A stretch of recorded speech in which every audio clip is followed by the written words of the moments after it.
पुरी में भगवान जगन्नाथ की रथ यात्रा की शुरुआत हुई है। सुप्रीम कोर्ट ने शर्तों के साथ जगन्नाथ रथ यात्रा को इजाजत दी है। कोरोना की वजह से अब की बार भक्त शामिल नहीं होंगे।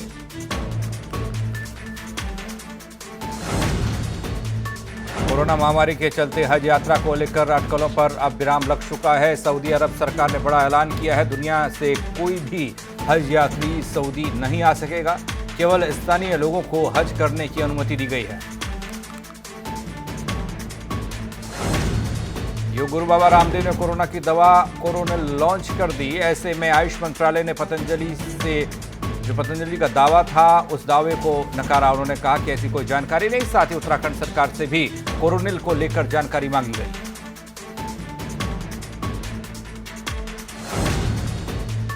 डॉक्टर श्यामा प्रसाद मुखर्जी के बलिदान दिवस पर मुख्यमंत्री योगी आदित्यनाथ ने प्रतिमा पर माल्यार्पण किया है। इसके साथ ही लखनऊ में सिविल हॉस्पिटल का जायजा उन्होंने लिया। कोविड-19 वार्ड का निरीक्षण किया। बीजेपी सांसद प्रज्ञा ठाकुर भोपाल में बीजेपी दफ्तर में बेहोश होकर गिर गई। श्यामा प्रसाद मुखर्जी की पुण्यतिथि पर बीजेपी दफ्तर में पहुंची थी, कार्यक्रम था।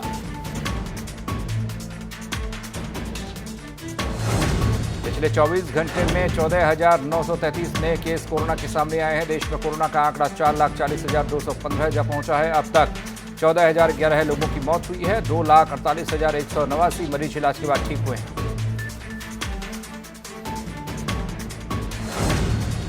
यूपी में कोरोना से जंग जारी है। मुख्यमंत्री योगी आदित्यनाथ ने अधिकारियों को निर्देश दिए हैं कि स्वास्थ्य सेवाओं को और भी ज्यादा बेहतर किया जाए।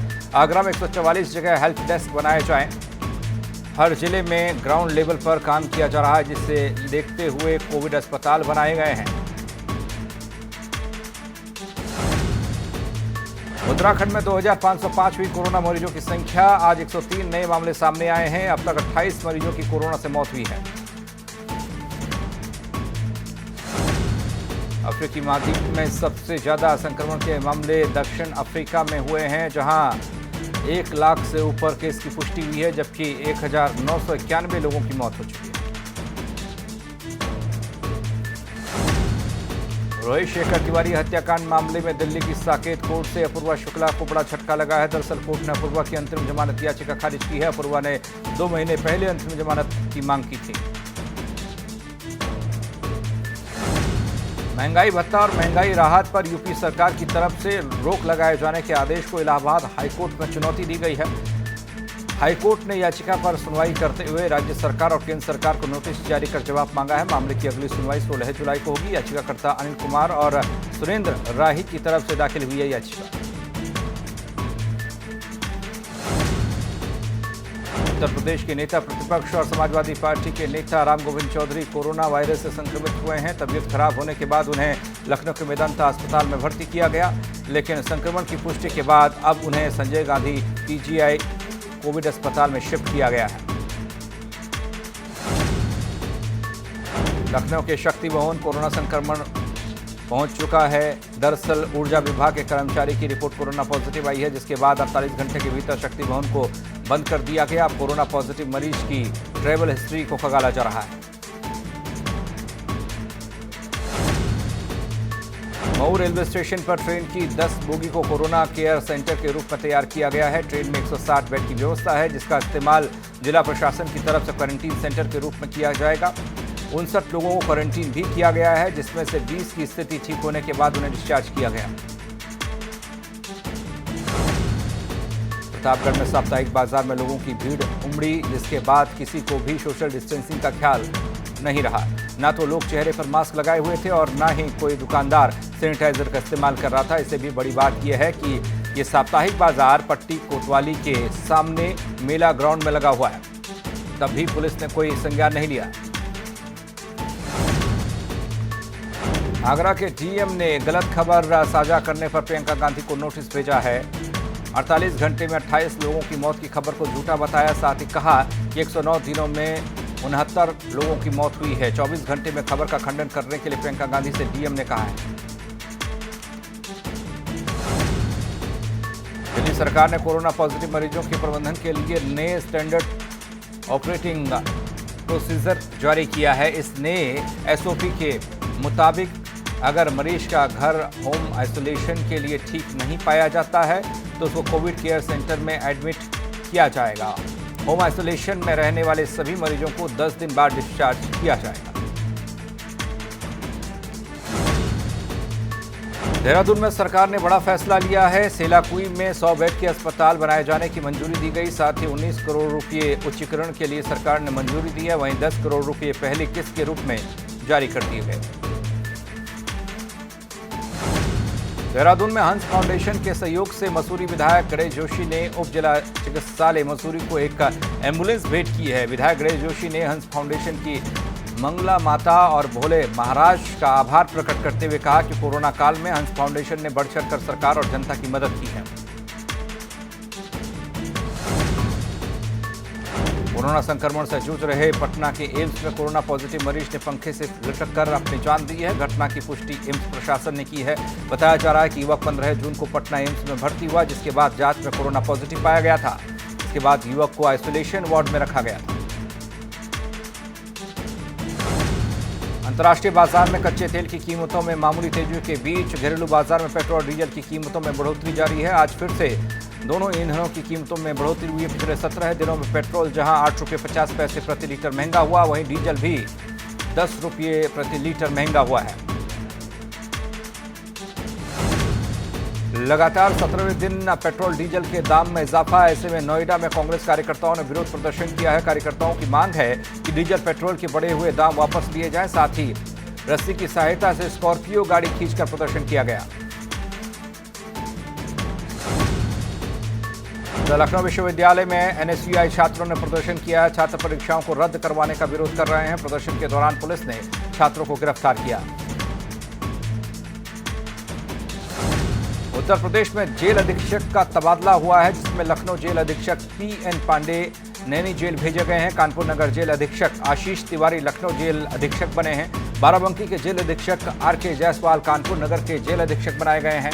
वहीं हरिबख्श सिंह नैनी जेल से बाराबंकी जेल भेजे गए हैं।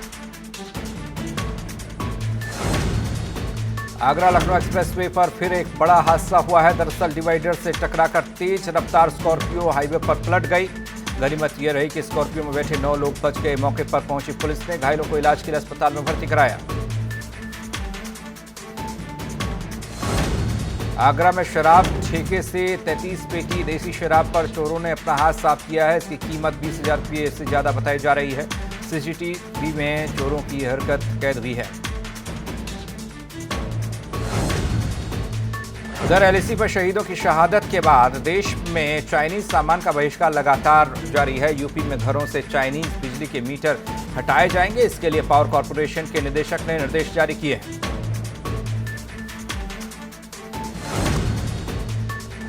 चीन सीमा को जोड़ने वाले वैली ब्रिज मामले में जांच के आदेश हुए हैं। डीएम ने मुंसारी एसडीएम को जांच करने के आदेश दिए हैं। वहीं प्रशासन का कहना है कि हफ्ते भर के भीतर नया वैली ब्रिज का निर्माण पूरा हो जाएगा।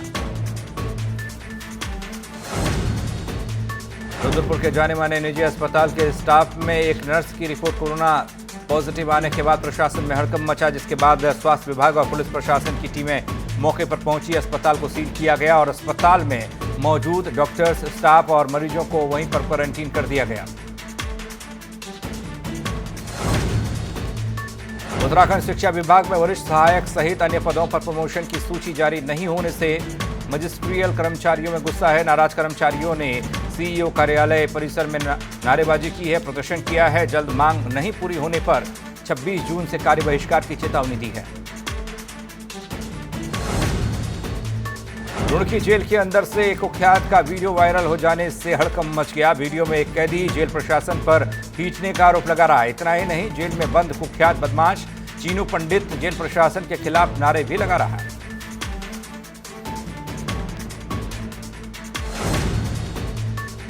रामपुर में आज नगर पालिका ने 6 दुकानों पर जेसीबी मशीन चलाकर उन्हें ध्वस्त किया है। ये दुकानें नाले के ऊपर बनाई गई थी, जिसकी वजह से नाले की सफाई भी नहीं हो पा रही थी। पालिका की तरफ से इन सभी दुकानदारों को पहले ही नोटिस थमा दिया गया था, लेकिन दुकानदारों ने नोटिस को नजरअंदाज किया।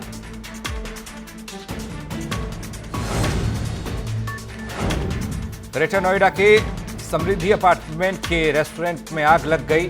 आसपास की दुकान तक आग की लपटें फैली। दुकानदार और दमकल विभाग ने कड़ी मशक्कत मशक्कत के बाद आग पर काबू पाया। आग लगने की वजह से लाखों रुपए का माल जलकर खाक हो गया।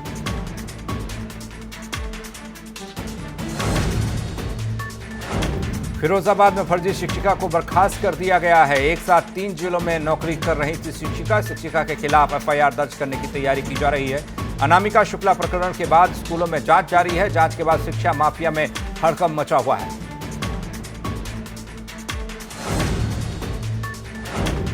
झांसी के मऊरानी कोतवाली में लॉकअप में बंद एक युवक ने अपना गला काट लिया। जानकारी मिलते ही पुलिस प्रशासन के हाथ पांव फूले। पुलिस ने आनन फानन में युवक को सामुदायिक स्वास्थ्य केंद्र में वो लेकर पहुंची। युवक की गंभीर हालत को देखते हुए डॉक्टर्स ने झांसी रेफर किया। बताया जा रहा है कि युवक ने पुलिस उत्पीड़न से परेशान होकर ये कदम उठाया। मऊ के घोसी इलाके में बदमाशों ने पिता पुत्र को गोली मारकर 40,000 रुपये समेत लैपटॉप लूट लिया और फरार हो गए। घटना की सूचना मिलते ही मौके पर पहुंची पुलिस ने पिता पुत्र को इलाज के लिए अस्पताल में भर्ती कराया। वहीं इस मामले में पुलिस का कहना है कि टीम गठित की गई है। मामले की जांच पड़ताल हो रही है।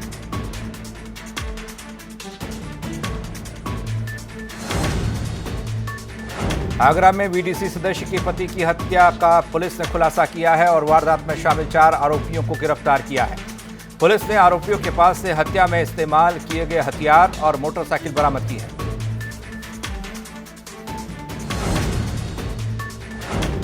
कानपुर में राजकीय बालिका संरक्षण गृह में लड़कियों के प्रेग्नेंट होने और लड़कियों के कोरोना संक्रमित पाए जाने के मामले में लगातार तूल पकड़ता दिख रहा है। सुप्रीम कोर्ट के अधिवक्ता डॉक्टर फारूक खान ने इलाहाबाद हाई कोर्ट के चीफ जस्टिस गोविंद माथुर को पत्र भेजकर पूरे मामले की जानकारी देते हुए कार्रवाई की मांग की है। राजधानी लखनऊ में मानसून की पहली बरसात को जहां लोगों को गर्मी से राहत मिली, तो वहीं प्रशासन की तरफ से किए गए इंतजामात की पोल खुल गई। दावे जमीन पर धराशायी दिखाई दिए। मोहनलालगंज कस्बे के बीच संकट मोचन मंदिर के पास लोग 1 साल से जल भराव का शिकार हो रहे हैं, लेकिन कोई भी प्रशासनिक अधिकारी या जनप्रतिनिधि उनकी समस्या का समाधान नहीं कर रहा।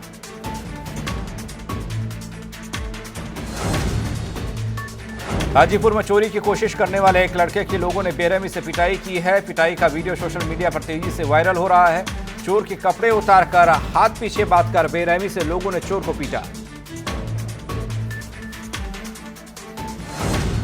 गोरखपुर में हॉस्पिटल में कब्जे को लेकर 2 पक्षों में मारपीट हुई है। बीजेपी सांसद कमलेश पासवान एक पक्ष के साथ मौजूद थे, वहीं पुलिस ने एक पक्ष के 6 लोगों को हिरासत में लिया है। बहराइच से मोबाइल चोरी के आरोप में युवक की पिटाई की खबर सामने आई है, जहां पुलिस ने मोबाइल चोरी के आरोप में एक 15 साल के नाबालिग पर बुरी तरह से पट्टे बरसाए हैं। ऐसे में अपनी मां के साथ एसपी ऑफिस पहुंचे नाबालिग लड़के ने मदद की गुहार लगाई।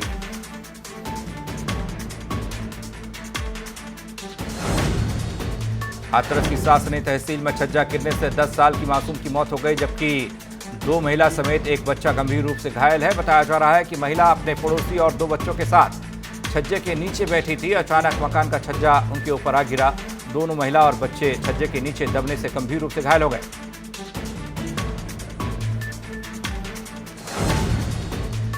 विकासनगर के बाजार में देर रात आग लगने से अफरा तफरी मच गई। आग लगने से दुकानदार को लाखों का नुकसान हुआ। 2 घंटे की कड़ी मशक्कत के बाद आग पर काबू पाया जा सका।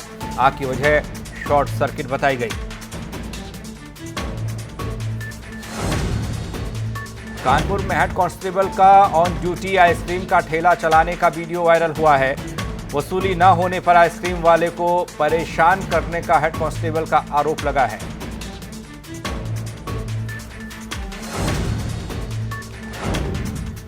मानसून ने देश के तकरीबन 70% हिस्से को कवर किया है। दक्षिण और पूर्वोत्तर राज्यों को भिगोने के बाद मानसून अब मध्य प्रदेश, गुजरात और उत्तर प्रदेश के पूर्वी हिस्सों में सक्रिय हुआ है। इन तीनों राज्यों में मानसून की एंट्री 14 जून को ही हो चुकी है। 2 दिनों में इन इलाकों में अच्छी बारिश की संभावना है। यूपी में मानसून के दस्तक देने के बाद आगरा में झमाझम बारिश हुई है। बारिश होने के बाद आगरा का मौसम पूरी तरह से सुहाना हुआ, साथ ही लोगों को गर्मी से राहत मिली है।